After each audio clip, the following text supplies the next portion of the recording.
أشهد أن لا إله إلا الله.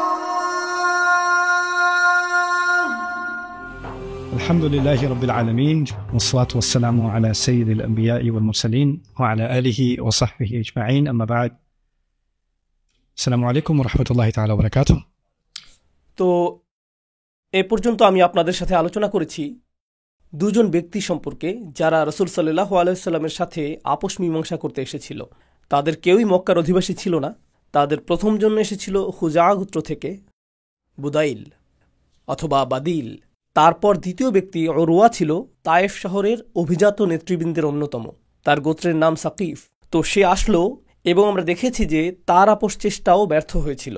আর আলোচনার শেষে যদিও সে কিছুটা অপমানিত হয়ে সে স্থান ত্যাগ করেছিল, তবে মুসলিমদের ঐক্য এবং রাসূল সাল্লাল্লাহু আলাইহি ওয়াসাল্লামের প্রতি তাদের সম্মান দেখে সে অত্যন্ত অভিভূত হয়েছিল। তো সে এটা কুরাইশদের সামনে উপস্থাপন করে এবং তাদেরকে জানায় যে এই লোকগুলোকে দমন করার মতো তোমাদের কাছে কিছুই নেই। তারা অনেক বেশি ঐক্যবদ্ধ, অনেক বেশি শক্তিশালী এবং তাদের নেতার প্রতি অনেক বেশি বিশ্বস্ত, যা তোমরা কল্পনাও করতে পারবে না। তোমাদের জন্য উত্তম হবে তাদেরকে নীরবে উমরা সম্পন্ন করতে দাও এবং চলে যেতে দাও। কিন্তু তারা তার উপদেশ অগ্রাহ্য করল। তৃতীয় যে বিষয়টি ঘটেছিল তা হলো রাসূল সাল্লাল্লাহু আলাইহি ওয়াসাল্লাম মদিনার স্থানীয় কাউকে পাঠানোর কথা ভেবেছিলেন, কারণ মূলত কুরাইশদের সমস্যা ছিল মক্কাবাসীদের সাথে, মক্কাবাসী মুহাজিরদের সাথে। তো মদিনার স্থানীয় কোনো মুসলিমকে পাঠালে বিষয়টা হয়তো নিরপেক্ষ থাকবে এবং তারা হয়তো তার সাথে কথা বলতে আগ্রহী হবে। তো খিরাস ইবনে উমাইয়া খুজাইকে পাঠানো হলো, আর মক্কাবাসীরা তাকে চিনতে পারল এবং তাকে মারধর করল। আর খুজা গোত্রের একজনও চিনতে পারল যে সে তাদের গোত্রের লোক, আর তৎক্ষণাৎ সে তাকে ছাড়িয়ে দিল। সে মূলত মদিনার অধিবাসী ছিল না, সে খুজা গোত্রের লোক। তো সে ছাড়া পেয়ে গেল এবং ফিরে আসলো, অর্থাৎ কোনো কথোপকথন হয়নি।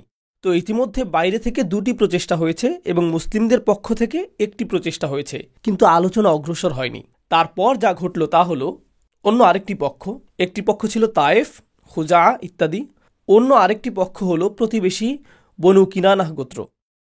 তাদের বড় নেতাদের একজন হলো হুলাইস।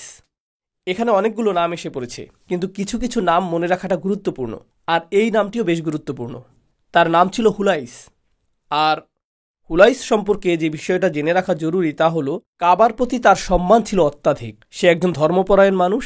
কেউ হয়তো মূর্তিপূজারী হতে পারে, সে ইসলাম বিশ্বাস না করতে পারে, কিন্তু তারপরেও সে ধর্মপরায়ণ হতে পারে। হুলাইসের ধর্মপরায়ণতার বহিঃপ্রকাশ ছিল এই যে কাবার প্রতি এবং কাবার আচার অনুষ্ঠানের প্রতি তার অগাধ সম্মান ছিল। কাবার এই সকল আচার অনুষ্ঠানের প্রসঙ্গে আপনারা জেনে রাখা উচিত যে এমনকি অমুসলিমরা তাদের শিরক মিশ্রিত যে উপাসনা করত, সেই উপাসনাগুলোর অনেকগুলোই ছিল হাজার হাজার বছর আগে ইব্রাহিম আলাইহিস সালাম যে শিক্ষা দিয়েছিলেন তারই বিকৃত রূপ। এটা শুধু অনেকগুলো রূপান্তরের মধ্য দিয়ে গিয়েছে এবং পরিণামবশত এটা শিরকি রূপ ধারণ করেছে। কিন্তু এর মধ্যে কিছু কিছু বিষয় তখনও ছিল অকৃত্রিম, যেমন তারা তাওয়াফ করত, আর তাওয়াফ করার শিক্ষা ইব্রাহিম আলাইহিস সালামকে আল্লাহ দিয়েছিলেন।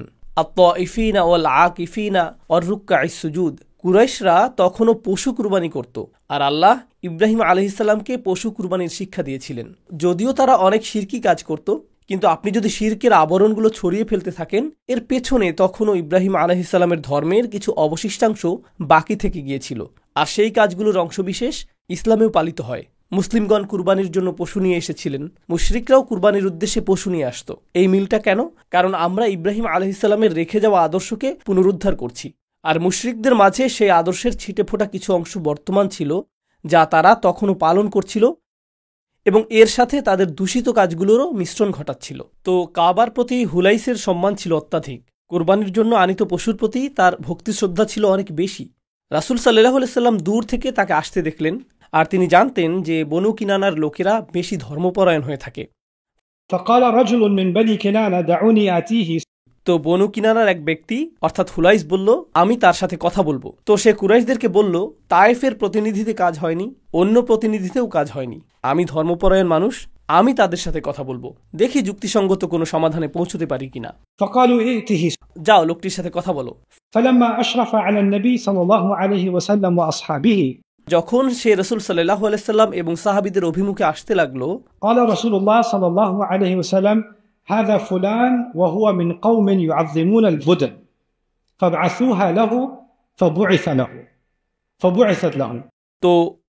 তো নবীজি বললেন, এই ব্যক্তি এমন গোত্রের সদস্য কুরবানির পশুর প্রতি যাদের ভক্তি শ্রদ্ধা অনেক বেশি, এখন মুসলিমগণ কি তাদের পশুগুলো নিয়ে এসেছিলেন?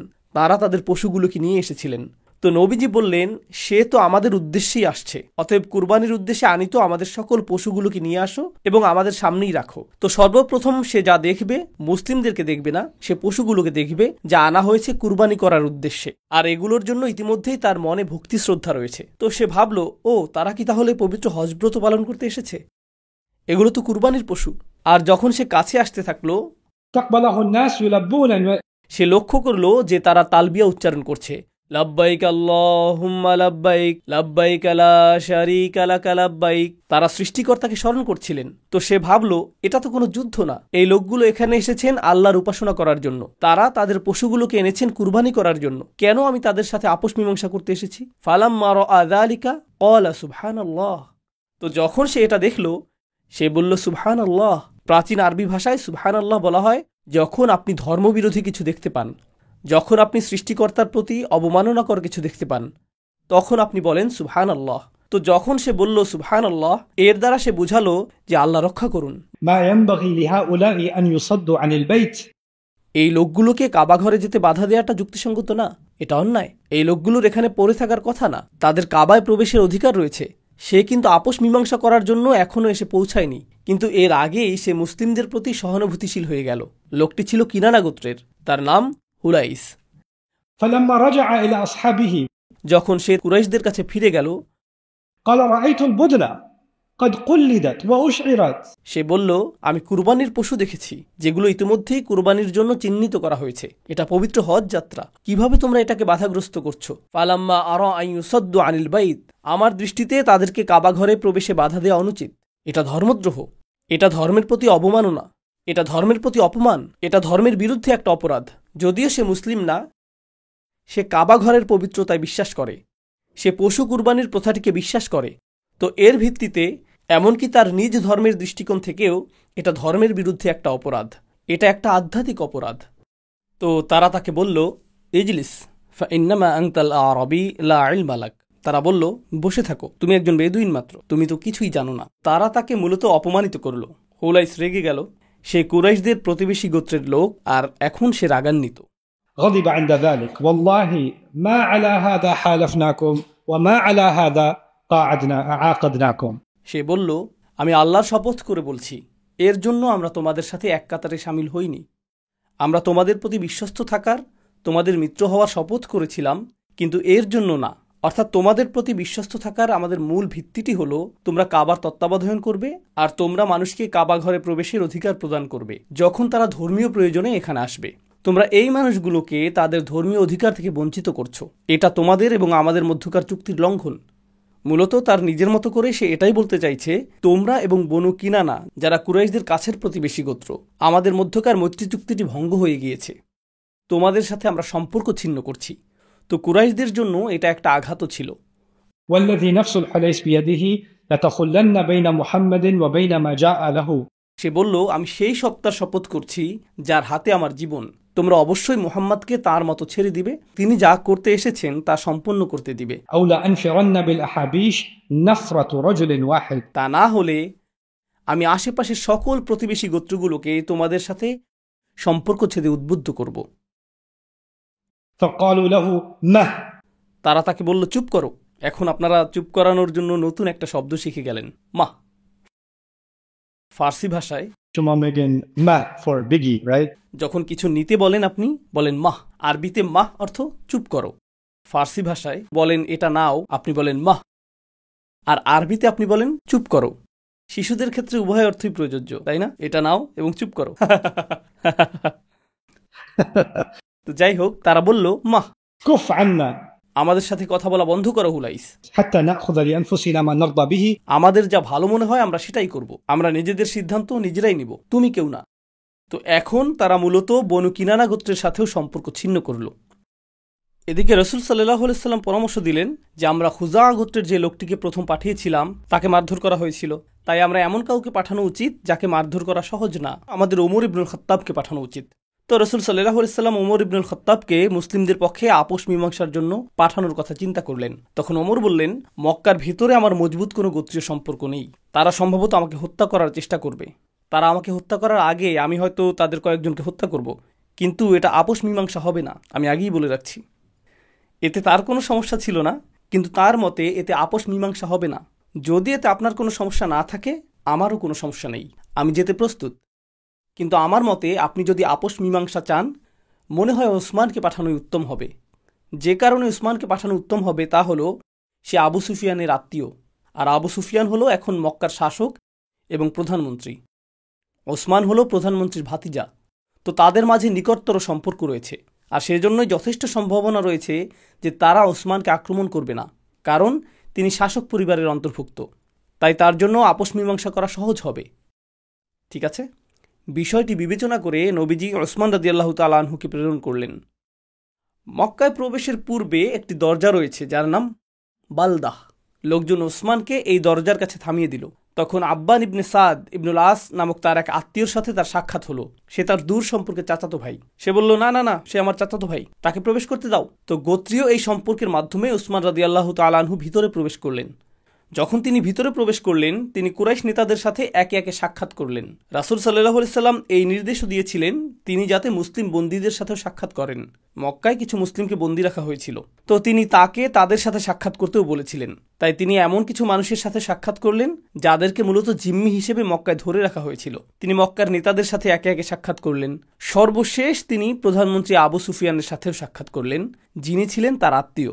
আর আবু সুফিয়ান তাকে বলল, فوالله لا تحدث العرب عنا أنه دخل علينا عنوة أبدا। আর আবু সুফিয়ান তাকে বলল, আমি কখনোই আরবদেরকে আমাদের সম্পর্কে এই কথা বলার সুযোগ দিব না যে তোমাদেরকে আমরা 1 ইঞ্চি পরিমাণ সুযোগও দিয়েছি। আমি সেটা হতে দিব না। ঘটনা সামনে এগোবার আগে একটু থামছি। আমি চাই আপনারা বুঝুন যে কুরাইশদের জন্য বিষয়টা কেন এতটা নাজুক ছিল।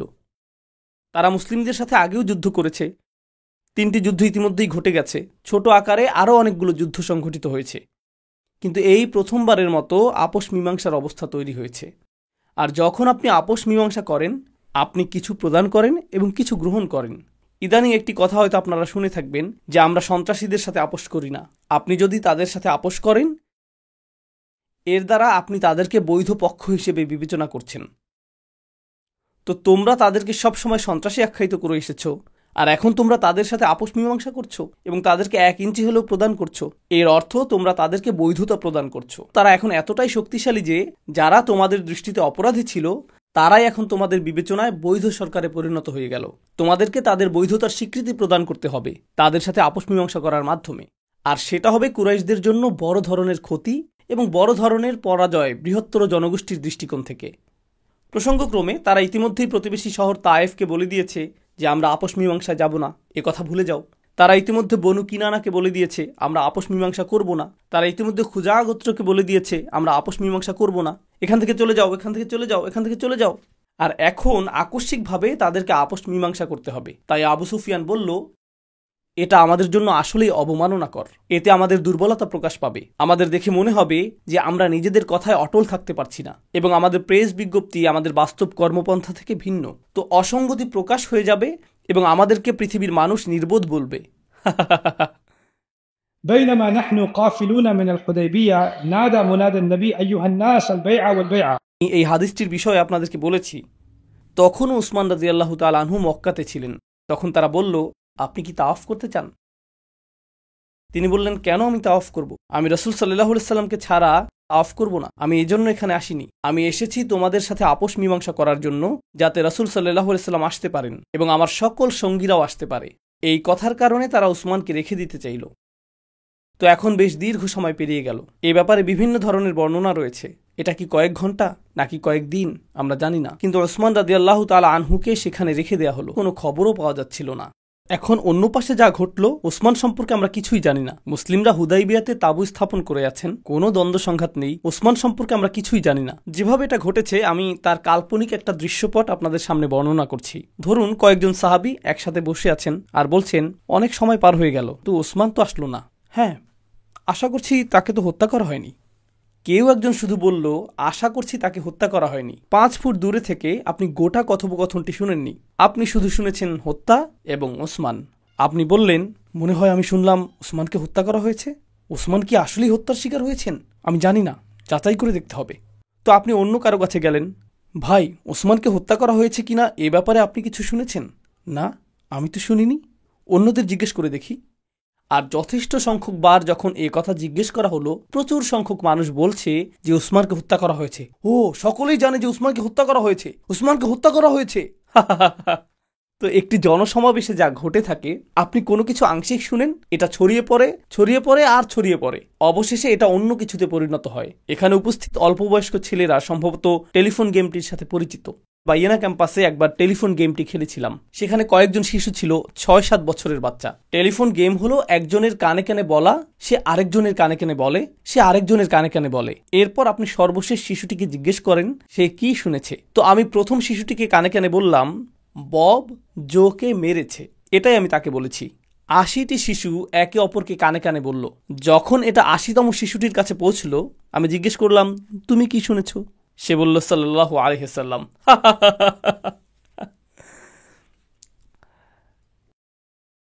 কথাটি স্থানান্তরিত হলো। কেউ এটাকে সম্পূর্ণ পরিবর্তন করেনি। জানি না কিভাবে এই পরিবর্তন ঘটে গেল, কিন্তু কেউ একজন সিদ্ধান্ত নিয়েছিল যে ভালো একটা কথা ছড়িয়ে দেই।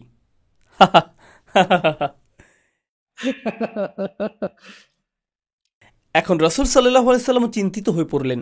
গুজব এমনভাবে ছড়িয়ে পড়ল যে তিনিও প্রভাবিত হয়ে পড়লেন।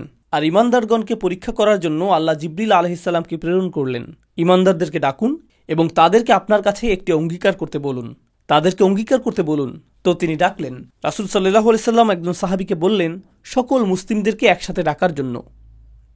বাইনামা নাহনু কাফিলুনা মিনাল হুদাইবিয়া নাদা মুনাদিন নবী সাল্লাল্লাহু আলাইহি ওয়াসাল্লাম আইয়ুহান নাস আল বাইআ আল বাইআ। রাসূল সাল্লাল্লাহু আলাইহি ওয়াসাল্লামের নির্ধারিত আহ্বানকারী ডাক দিলেন, লোক সকল, বায়াত বায়াত, অঙ্গীকার গ্রহণের সময় এসে গিয়েছে। অঙ্গীকার হলো আপনি নিজের হাত অন্য কারো হাতের উপর রেখে এরপর শপথ করবেন। এটাই অঙ্গীকার, এটাই বায়াত। ঠিক আছে? নাজালা রূহুল কুদুস, ফেরেশতা জিবরিল নেমে আসলেন। তিনি অঙ্গীকার গ্রহণের কথা বললেন। এটাই ছিল সেই ঘোষণা।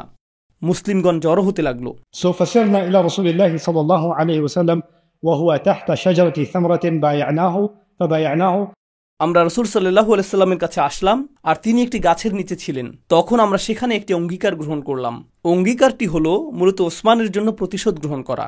যদি তাকে হত্যা করা হয়ে থাকে, আমরা এর প্রতিশোধ গ্রহণ করব। আমরা এখানে যুদ্ধ করতে আসিনি, কিন্তু তোমরা যদি একজন দূতকে হত্যা করো, এটা যুদ্ধ ঘোষণার শামিল, তাই না? ওসমান একজন দূত, আর তাকে যদি হত্যা করা হয়, এটা যুদ্ধ ঘোষণার শামিল। আমরা এর পাল্টা জবাব দেব যুদ্ধ ঘোষণার মাধ্যমে।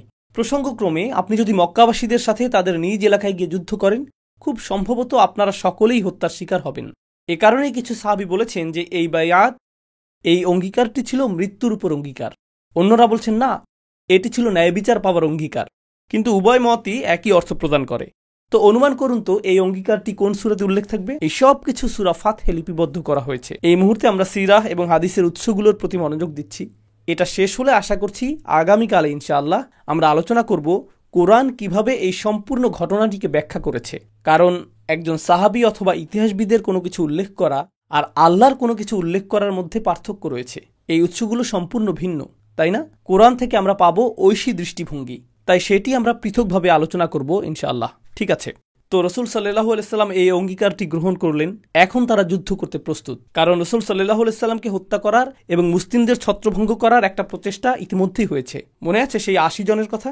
আর এখন উসমান অন্তরীণ হয়ে গেলেন, তো তারা প্রতিশোধ নিতে প্রস্তুত। আর রাসূল সাল্লাল্লাহু আলাইহি ওয়াসাল্লাম তাদেরকে বললেন, আনতুমুল ইয়াওম খায়রু আহলিল আরদ, আজ তোমরা পৃথিবীর সর্বোত্তম মানুষে পরিণত হলে। সেই সাহাবীগণ যারা অঙ্গীকার করেছেন, لا يدخل النار إن شاء الله من أصحاب الشجرة أحد الذين بايعوا تحتها.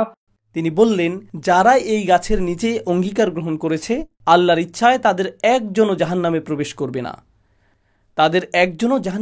করবে না। হাফসা রাদিয়াল্লাহু তাআলা আনহু এই আয়াতটি পাঠ করেছিলেন। ওয়া ইম মিনকুম ইল্লা ওয়ারিদুহা। তিনি রাসূল সাল্লাল্লাহু আলাইহি ওয়াসাল্লামকে এই আয়াতটি সম্পর্কে জিজ্ঞেস করেছিলেন। এর অর্থ, তোমাদের প্রত্যেককে আগুনের উপর দিয়ে অতিক্রম করতে হবে। এটা সেতুর মতো, ইল্লা ওয়ারিদুহা।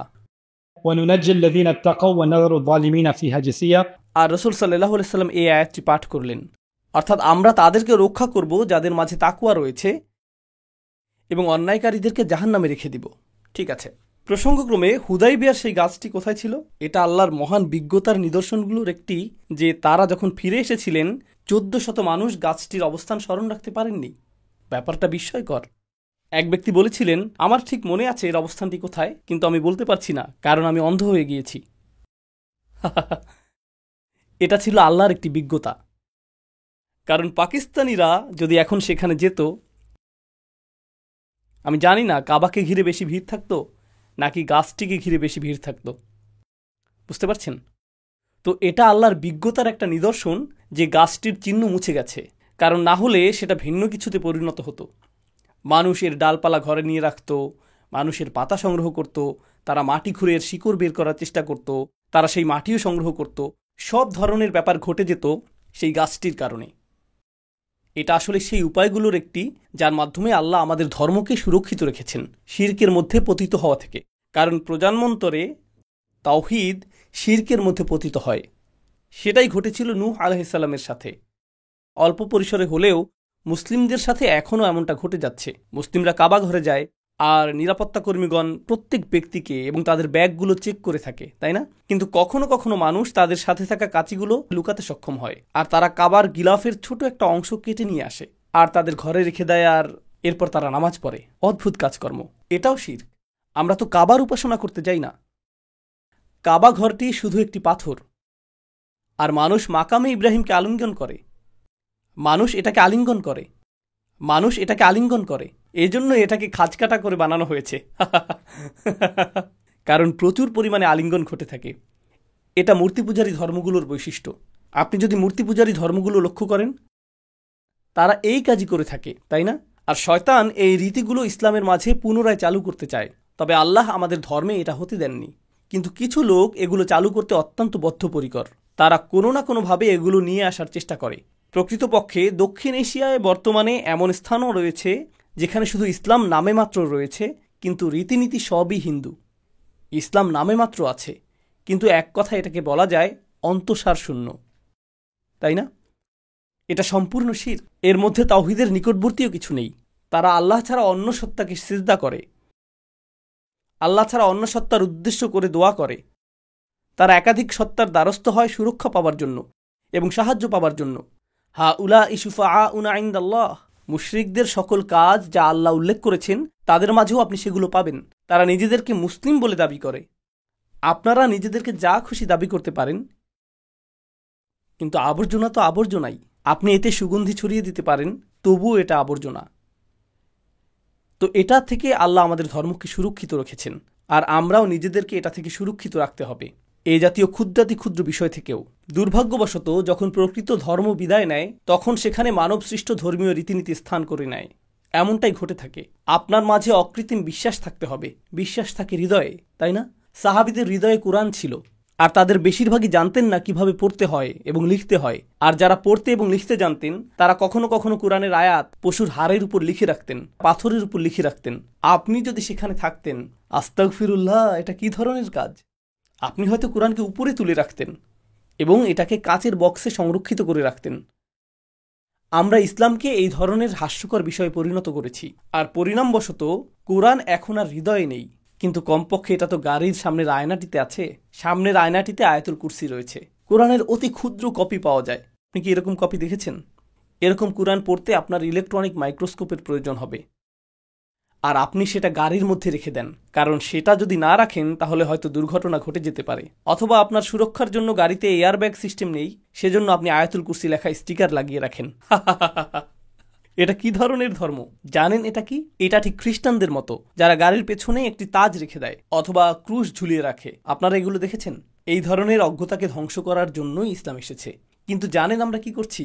আমরা অন্যদেরকে এরকম করতে দেখেছি। আমরা অন্য ধর্মে এরকমটা দেখেছি আর বলেছি তাদের এটা আছে, আমাদেরও তো এরকম থাকতে পারে। ইজআল্লানা ইলাহান কামা লাহুম আলিহা। বনি ইসরাইল মুসা আলাইহিস সালামকে বলেছিল, আমাদের জন্য একটি প্রতিমা বানিয়ে দাও, অন্য লোকদের যেমন প্রতিমা রয়েছে। অন্য ধর্মের এগুলো আছে, আমাদেরও এরকম থাকা চাই। তারা গলায় তাবিজ ঝুলায়, আমাদের এরকম তাবিজ ঝুলানো উচিত। তারা হাতে সুতা বাঁধে, আমাদেরও সুতা বাঁধা উচিত। তাদের মন্দির রয়েছে, তাদের সাধু সন্ন্যাসী রয়েছে, তাদের পবিত্র আত্মা রয়েছে, আমাদেরও এরকম করা উচিত। এতে সমস্যার কি আছে? আমরা এই শিরকি রীতিনীতিগুলোর অনেকগুলোই গ্রহণ করেছি, আর এতে আমাদের কোনো সমস্যা হচ্ছে না। আমাদের ধর্মের শক্তিমত্তা হলো আমাদের এই ধর্মটি ইব্রাহিম আলাইহিস সালামের ধর্ম। আর ইব্রাহিম আলাইহিসসালামের এই ধর্মের মূলনীতিই হল মূর্তি এবং বস্তুর উপাসনা বিলুপ্ত করা। কোনো বস্তুই পবিত্র নয়, বরং এই দিন পবিত্র, আল্লাহ পবিত্র, ইসলামের বাণীটি পবিত্র। বর্তমানে মুসলিমরা প্রকৃত কোরআনের তুলনায় সেই কাগজের প্রতি অধিক সম্মান প্রদর্শন করে যার মধ্যে কোরআন লিপিবদ্ধ রয়েছে। এটা আমাদের এই সময়ের জন্য দুঃখজনক একটা বিষয়। আয়াতটি কি বলছে তার প্রতি আপনার খেয়াল নেই, কোরআন কি বলছে আপনি তার পরোয়া করেন না, কিন্তু আপনি সতর্ক থাকেন যে এটি একটি কাগজে লিখিত রয়েছে, এটাকে কি আমি ছিঁড়তে পারবো নাকি পুড়িয়ে ফেলতে হবে, এটাই উদ্বেগের বিষয়। কিন্তু আপনি এবং আপনার পরিবার এর শিক্ষাকে প্রতিদিন ছিঁড়ে ফেলছেন, তার প্রতি আপনাদের ভ্রুক্ষেপ নেই। আপনি মুখের কথায়, ব্যবসায়িক লেনদেনে প্রতিদিন কোরআন ছিঁড়ে ফেলছেন, কোনো পরোয়া নেই। কিন্তু গ্রন্থের আকারে যে কোরআন রয়েছে তার প্রতি আমাদের সম্মান রয়েছে এবং এটাকে আমরা তাকের উপর রেখে দিই। সুবহানাল্লাহ। তাই আমি রসিকতা করে বলছি, এটা আল্লাহর একটা আশীর্বাদ যে সেই গাছটি অজ্ঞাত হয়ে গিয়েছে। এটি আল্লাহর একটা আশীর্বাদ। গাছটি যদি হারিয়ে না যেত, তারা গাছটির চারপাশে তাওয়াফ করত, আর এতে আমি অবাক হতাম না। তো যাই হোক, প্রসঙ্গক্রমে আল্লাহ যদি কোনো কিছু সংরক্ষণ করতে চান তিনি তা করেন, তাই না? আল্লাহ কাবা ঘরকে সংরক্ষণ করতে চেয়েছিলেন, যেটি হাজার হাজার বছর ধরে মাটির নিচে ছিল। এরপর আল্লাহ এটাকে পুনরুদ্ধার করেছেন ইব্রাহিম আলাইহিসসালামের সময় থেকে। এখন হাজার হাজার বছরের মূর্তি পূজার পরেও আল্লাহ এটাকে পুনরুদ্ধার করতে পারেন। আল্লাহ যদি কোনো কিছুর অস্তিত্বকে বিলীন করে দিতে চান, আল্লাহ যদি আপনাকে জানাতে না চান যে আসহাবুল কাহফের মানুষেরা কোথায় ছিলেন, আপনি তা জানবেন না। আপনি চাইলে তুরস্ক গিয়ে দেখতে পারেন, অথবা অন্য কোনো স্থানে খুঁজে দেখতে পারেন। তিনি যদি নূহ আলাইহিসসালামের নৌকার অবস্থান জানাতে না চান, তাহলে আপনি কোনো পর্বতের উপর গিয়ে বলতে পারেন এটা তো এখানে, এটা তো ওখানে। আপনি নিজে যদি জানতে চান যে ইয়াজুজ মাজুজ কোথায় আছে, সেক্ষেত্রে চায়নায় গিয়ে চীনের মহাপ্রাচীর খোরাখুরি করার চেষ্টা করবেন না এটা দেখার জন্য যে তারা সেখানে আছে কিনা। তিনি যদি আপনাকে জানাতে চাইতেন তিনি বলে দিতেন।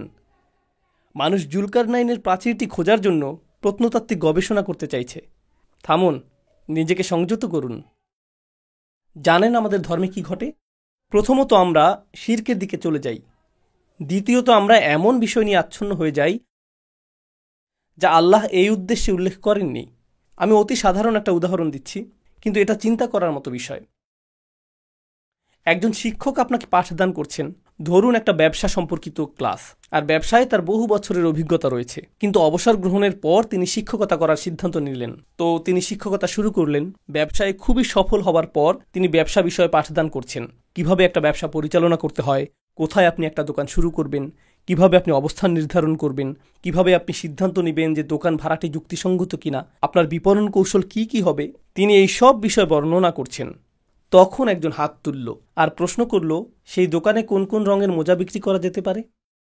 অন্যজন বলল জুতা এবং মোজাগুলো কি ম্যাচিং করে বিক্রি করতে হবে? আর শিক্ষকটি এভাবে তাকিয়ে থেকে বলছেন, তোমরা আমাকে কি জিজ্ঞেস করছো? আমি তোমাদেরকে 30 বছরের অভিজ্ঞতালব্ধ অমূল্য উপদেশ প্রদান করলাম, আমি তোমাদেরকে এই বাস্তব উদাহরণ প্রদান করলাম, আর তোমরা আমাকে মোজার রং নিয়ে প্রশ্ন করছো। কেবলমাত্র এই জিনিসটাই তোমাদের মাথায় আসলো? জানেন এটা দ্বারা কি বোঝাচ্ছে?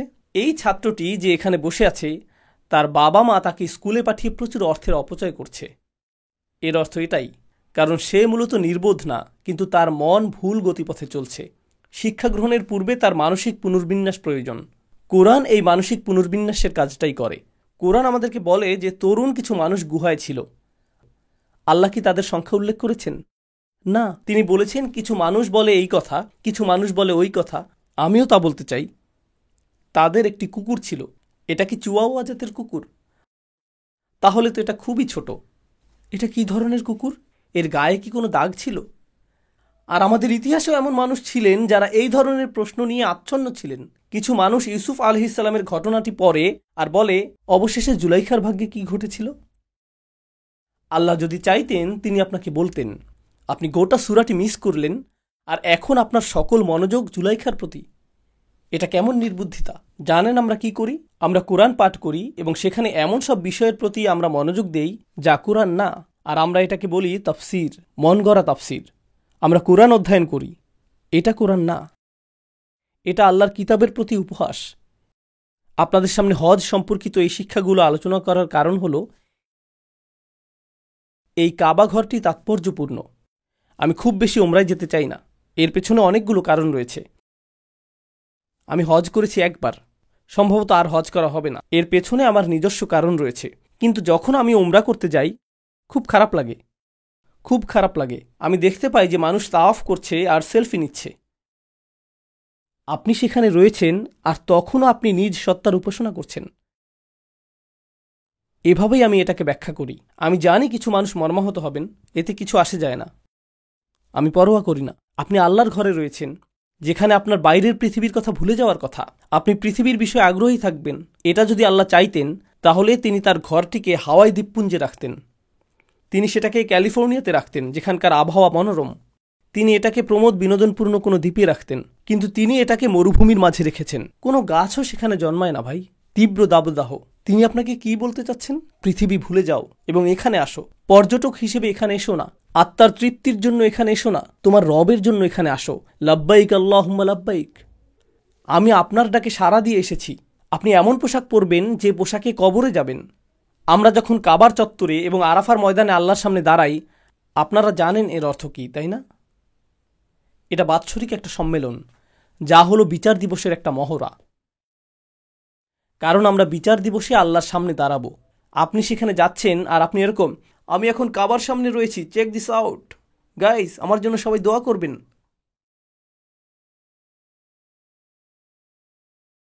এখন আর আপনার মূর্তি পূজার প্রয়োজন নেই। আপনার নিজ সত্তাই যথেষ্ট। নিজ সত্তার উপাসনা, সেলফির উপাসনা। সুবহানাল্লাহ। أرأيت من اتخذ إلهه هواه وأضله الله على علم তুমি কি তাকে দেখেছো যে তার নিজের কামনা বাসনাকে প্রভু বানিয়ে নিয়েছে? এই ধর্মটিকে আমরা এমনটাই বানিয়ে ফেলেছি। এটা তীব্র বেদনাদায়ক। আপনি যদি আল্লাহর ঘরে যাওয়ার সুযোগ পান, আমি চাই যে আপনি এই ঘটনাটি স্মরণ রাখুন। আমি চাই যে আপনি সেই রক্তের কথা স্মরণ রাখুন। আমি চাই যে আপনি স্মরণ রাখুন সেই দুঃখ দুর্দশার কথা যা সাহাবীগণ সহ্য করেছিলেন। তারা কোনো প্রমোদ ভ্রমণে যাননি, তারা সেখানে সেলফি তুলতে যাননি, এগুলো তাদের মনে ছিল না। তারা মৃত্যুর উদ্দেশ্যে যাত্রা করেছিলেন। আর এখন আমাদের সেখানে যাওয়ার সুযোগ হয়েছে তাদের আত্মত্যাগের কারণেই। আমরা কেউ কাবা ঘরের ধারে কাছেও যেতে পারতাম না যদি তারা এই অবদান না রাখতেন। أشهد أن لا